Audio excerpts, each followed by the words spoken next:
हिंदी व्याकरण का आपका पहला टॉपिक पदबंध। पदबंध को आप क्या बोलते हैं? सीधा सीधी सी बात है, हम वाक्यांश बोलते हैं। वाक्यांश का मतलब क्या है? वाक्य का अंश जो एक कार्य को बता दे वो क्या कहलाएगा? पदबंध कहलाएगा। अब उदाहरण देख लेते हैं। सबसे तेज दौड़ने वाला घोड़ा जीत गया। तो यहाँ शुरुआत के जो ये आपके 5 पद है ना, ये मिलकर एक कार्य कर रहे हैं। और मैं इस पूरे की जगह ओनली घोड़ा लिख दूं कि घोड़ा जीत गया, तो वाक्य लगभग लगभग वैसा का वैसा रहेगा, कोई इसमें फर्क नहीं पड़ेगा। ठीक है, तो क्या कहलाएगा? ये आपका पदबंध कहलाएगा। उसके बाद पदबंध के भेद कितने हैं? संज्ञा पदबंध, सर्वनाम, विशेषण, क्रिया विशेषण और क्रिया पदबंध। 5 है आपके पास टोटल।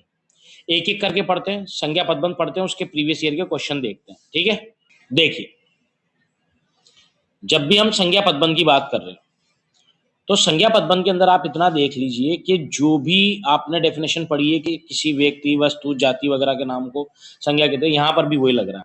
पढ़ो आप सीधा, नीली कमीज पहनने वाला लड़का मेरा मित्र है।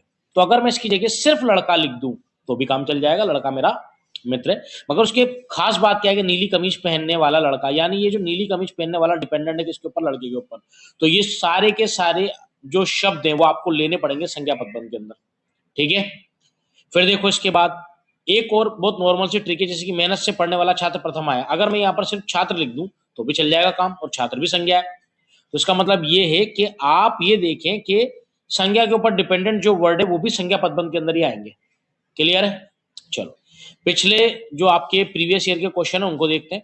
सड़क पर दौड़ती हुई लड़की पुरस्कार जीत गई। तो अगर मैं यहाँ लिख दूं लड़की पुरस्कार जीत गई तो भी चल जाएगा, लेकिन डिपेंडेंट क्या है उस लड़की के ऊपर? सड़क पर दौड़ती हुई। तो ये पूरा का पूरा आपको लेना पड़ेगा। ऐसे यहाँ पर पेड़ के नीचे बैठा वृद्ध व्यक्ति कहानी सुन रहा था। तो सिंपल सी बात है, पेड़ के नीचे बैठा वृद्ध व्यक्ति क्या कहलाएगा? आपका संज्ञा पदबंध। इसी तरीके से यहाँ देखो, बहुत मेहनत करने वाला छात्र विद्यालय का गौरव है। तो आप ये भी लिख सकते हो छात्र विद्यालय का गौरव है।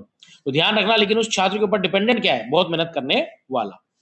इसी तरीके से यहाँ आपके लिए अभ्यास प्रश्न दिए गए जिनको आप कर सकते हैं। कोई डाउट आए तो कमेंट सेक्शन में पूछ सकते हैं। नेक्स्ट पढ़ेंगे अपन सर्वनाम। अब आते हैं अपन सर्वनाम पदबंध के ऊपर। इस पदबंध यानी इस वाक्यांश के अंदर आपको जो भी कार्य होगा वो सर्वनाम के अकॉर्डिंग दिखेगा, जिसे कि हम संज्ञा के स्थान पर प्रयोग करते हैं। जैसे कि जो सामने खड़ा है वही मेरा भाई है। अब आपको पता है उसके भाई का हमने नाम नहीं लिया, नाम की जगह हमने बोला जो, वो, वह, यानी सर्वनाम यूज में लिया हमने। जब भी हम सर्वनाम यूज में लेंगे तो उससे रिलेटेड जो भी, जैसे कि जो सामने खड़ा है, यानी इस जो के ऊपर डिपेंडेंट है, सामने खड़ा है, तो पूरा सर्वनाम कहलाएगा। जिसने ये कार्य किया है उसे पुरस्कार मिला। तो यहां से जिसने ये कार्य किया है पूरा क्या कहलाएगा? सर्वनाम कहलाएगा। कैसे याद रखेंगे? बड़ा नॉर्मल है, ध्यान से सुनिएगा। सर्वनाम पदबंध में संज्ञा के स्थान पर प्रयोग होते हैं वो शब्द क्या कहलाते हैं? सर्वनाम पदबंध कहलाते हैं। क्लियर है? जैसे कि जिसने मेहनत की वही सफल हुआ, या फिर ये लिख सकते हैं अपन वह सफल हुआ। लेकिन वह के बारे में क्या कहा गया है कि जिसने मेहनत की, तो बस ये पूरा आप क्या करेंगे? सर्वनाम में ले लेंगे। प्रीवियस ईयर के क्वेश्चन में देखो, जो मेहनत करता है वही जीवन में सफल होता है। तो यहाँ पर जो मेहनत करता है यानी उसके बारे में बात करें ना, वह के बारे में, तो ये क्या कहलाएगा? सर्वनाम कहलाएगा। इसी तरीके से यहाँ देखो, जिसने सत्य का मार्ग अपनाया उसे शांति मिली। तो पूरा ही ले लो आप, जिसने सत्य का मार्ग अपनाया। क्लियर है? जो भी समय पर आता है उसे अवसर मिलता है। तो जो भी समय पर आता है क्या कहलाएगा? आपका सर्वनाम कहलाएगा।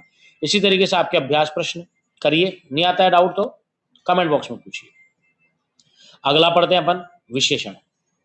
विशेषण पदबंध में देखो आप कि आपके संज्ञा और सर्वनाम की जो भी विशेषता है वो इसमें बताई जाएगी। वह बहुत मेहनती छात्र हमेशा प्रथम आता है। ठीक है, हमें ठंडी और सुहानी हवा बहुत अच्छी लग रही थी।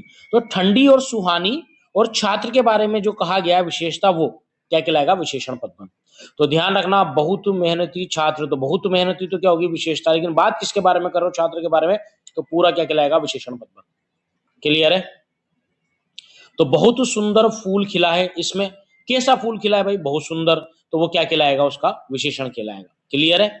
अगर आप गौर से देखो तो उसमें कैसा, कौन सा, कितना, ये सारे सवालों के जवाब आपको मिलेंगे, तो वो क्या कहलाएगा? विशेषण पदबंध कहलाएगा। जैसे कि यहाँ पर उसने बहुत ऊंची इमारत देखी। तो इमारत की विशेषता क्या है? बहुत ऊंची। तो ये विशेषण पदबंध कहलाएगा। ठीक है? इसी तरीके से आपके यहाँ पर अभ्यास प्रश्न दिए गए, ये करिए। नहीं आते हैं तो कमेंट बॉक्स में डाउट लिख दीजिए। आगे बढ़ेंगे में क्या है? आपको क्रिया होती हुई दिखाई देगी। जैसे कि रीना रोज सुबह जल्दी उठती है। तो यहाँ पर आपको दिख रहा है कि जल्दी उठती है, हालांकि मैं यहाँ पर जल्दी उसका क्या है? क्रिया की विशेषता है, मगर अपन तो सिर्फ जल्दी उठती है उसको क्रिया पदबंध में ले लेंगे। बच्चे मिलकर घर की सफाई कर रहे हैं, तो जो काम कर रहे हैं वो क्या कहलाएगा? आपका क्रिया पदबंध कहलाएगा।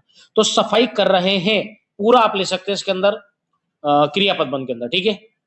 अब ध्यान रखिएगा, जिस वाक्यांश में मुख्य शब्द क्रिया हो या जिसमें क्रिया के साथ सहायक क्रिया काल यानी समय, रीति यानी जो चला आ रहा है वो अगर हो तो उसे आप क्या बोलोगे? क्रिया पदबंध कहेंगे। जैसे कि वह किताब पढ़ रहा है, तो पढ़ना क्या है यहाँ पर? क्रिया, तो आप उसको क्रिया पदबंध में लोगे। पुराने साल के जो क्वेश्चन है आपके प्रीवियस ईयर वो देखते हैं।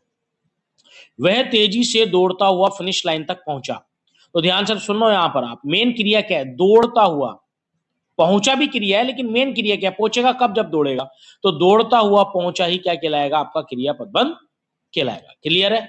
चलो, इसी तरीके से माँ स्वादिष्ट खाना बना रही है, बड़ा आसान है पहचानना, बना रही है, ये क्या कहलाएगा? आपका क्रिया पदबंध। क्रिया पदबंध के कुछ एग्जाम्पल है आपके, जिनको आप सोल्व करिए। डाउट आते तो आप कमेंट सेक्शन में कीजिए। लास्ट और पढ़ लेते हैं क्रिया विशेषण पदबंध। क्रिया विशेषण पदबंध में देखेंगे क्रिया की विशेषता, वह लड़का बहुत तेजी से दौड़ रहा है। अब यहां पर अगर आप गौर करें तो दौड़ना तो क्या है? उसकी क्रिया, और ये जो बहुत तेजी से है ये उस दौड़ने की विशेषता है, इसलिए उसको क्या बोलेंगे अपन? क्रिया विशेषण। उसने बड़े ध्यान से मेरी बात सुनी, तो बात सुनना तो क्रिया है लेकिन बड़े ध्यान से उस क्रिया की विशेषता है। अब अगर यहां पर अपन ट्रिक देखें तो ट्रिक क्या है? कैसे, कब, कहां, कितनी मात्रा में, किस प्रकार से, वगैरह वगैरह शब्द के जो आपके आंसर मिलेंगे वो क्या कहलाएंगे? आपकी क्रिया की विशेषता। वह बहुत धीरे धीरे चलता है, तो चलना तो क्या है? आपकी क्रिया, और बहुत धीरे धीरे क्या है? उस क्रिया की विशेषता। प्रीवियस ईयर के क्वेश्चन देखते हैं। पक्षी बहुत ऊंचाई पर उड़ रहे हैं, तो उड़ना तो है क्रिया, लेकिन बहुत ऊंचाई क्या है? उस क्रिया की विशेषता है। इसी तरीके से वह रात भर जागकर पढ़ता रहा, तो पढ़ना तो क्रिया है लेकिन रात भर जागकर क्या कहलाएगा? आपका क्रिया की विशेषता कहलाएगा। अगेन आपके ये अभ्यास प्रश्न, इनको आप सोल्व करें और कमेंट बॉक्स में जो भी डाउट आते हैं आपके दे दें। पसंद आए तो लाइक करिए। बाय।